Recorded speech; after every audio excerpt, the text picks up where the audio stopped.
Hi friends, ರೈತ ಬಾಂಧವರೇ, ತಮ್ಮೆಲ್ಲರಿಗೂ ಇವತ್ತಿನ ಗುಡ್ ನ್ಯೂಸ್.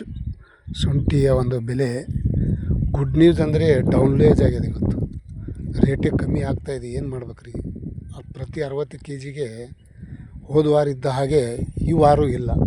ಅಷ್ಟೊಂದು ನಮ್ಮ ರೈತರಿಗೆ ಒಂದು ಕಷ್ಟ ಐತೆ. ಏನು ಮಾಡೋಕ್ಕಾಗಲ್ಲ. ಶಿವಮೊಗ್ಗದಲ್ಲಿ 1200, 1450 ಹೋದ ವಾರ ಇದ್ದಷ್ಟು ಈ ವಾರ ರೇಟ್ ಇಲ್ಲ. ಹೆಂಗೆ ಮಾಡ್ತೀರಿ?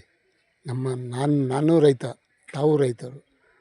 ನನಗೆ ಕಮ್ಮಿ ಆಗಿದ್ರೆ ನಿಮಗೂ ಕಮ್ಮಿ ಆದಂಗೆ. ರಾಮನಗರದಲ್ಲಿ 1150, 1380. ನನಗೂ ಕಷ್ಟ, ತಮಗೂ ಕಷ್ಟ. ನಾನೇನು ಒಂದು ಮಿನಿಮಮ್ ಚಾರ್ಜ್ ರೇಟ್ ಬೆಲೆ ಹೇಳ್ತಾ ಇದ್ದೀನಿ. ತಾವೆಲ್ಲರೂ ವಿಡಿಯೋ ಪೂರ್ತಿ ನೋಡಿ. ಹಾವೇರಿಯಲ್ಲಿ 1250, 1400. ಹಾವೇರಿಯಲ್ಲಿ ನೋಡಿ, ಇವತ್ತಿನ ರೇಟ ನಿನ್ನೆ ಇಲ್ಲ, ನಿನ್ನೆ ರೇಟ್ ಇವತ್ತಿಲ್ಲ. ಹಾಗೆ ರೇಟನ್ನು ದಿನನಿತ್ಯ ಕಮ್ಮಿನೇ ಆಗ್ತಾಯಿದೆ. ಬೆಂಗಳೂರಲ್ಲಿ APMC ಮಾರ್ಕೆಟ್ದಲ್ಲಿ 1800, 2000 ನೋಡಿ. ಅಂಥ ಬೆಂಗಳೂರಲ್ಲಿ ಆದರೂ ರೇಟ್ ಕಮ್ಮಿ. ಮಾಡೋದು ಹೇಗೆ? ರೈತರು ಬೆವರು ಸುರಿಸಿ ಕಷ್ಟಪಟ್ಟು ಬೆಳೆದಿದ್ದ ಮಾಲಿಗೆ ನಮ್ಮ ರೇಟ್ ನಮಗೆ ಸಿಗಲಿಲ್ಲ ಅಂದರೆ ಹೆಂಗೆ ಮಾಡೋದು? ಅರಸೀಕೆರೆಯಲ್ಲಿ 1360, 1450.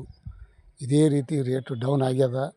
ತಮ್ಮೆಲ್ಲರಿಗೂ ಒಂದು ವಿಷಯ, ನೀವು ನೋಡ್ಕೊಳ್ಳಿ. ನಿಮ್ಮ ರೇಟಿಗೆ ಬಂದ ತಕ್ಕ ಹಾಗೆ ಬಿಟ್ಟುಕೊಡಿ. ಶಿಕಾರಿಪುರದಲ್ಲಿ 1000, 1350. ನಿಮ್ಮ ರೇಟಿಗೆ ನಿಮ್ಮ ತಕ್ಕ ಮಟ್ಟ, ನಿಮ್ಮ ಒಂದು ಇದು ನೋಡಿಕೊಂಡು ಬಿಟ್ಟುಕೊಡಿ ರೇಟನ್ನು. ಮಹಾರಾಷ್ಟ್ರದಲ್ಲಿ 2300, 2400. ಮಹಾರಾಷ್ಟ್ರಕ್ಕೆ ನಮಗೆ ಒಂದು ಬೆಲೆ ಆಗಬಹುದು, ಆಗಿಲ್ಲ ಅಂದಬಹುದು. ಹೋಗಿದ್ದರೂ ಅಷ್ಟೊಂದು ಚಾರ್ಜ್ ಜಾಸ್ತಿ, ಎಲ್ಲ ಕಷ್ಟ ಐತೆ. ನೋಡಿ, ವಿಚಾರ ಮಾಡಿ.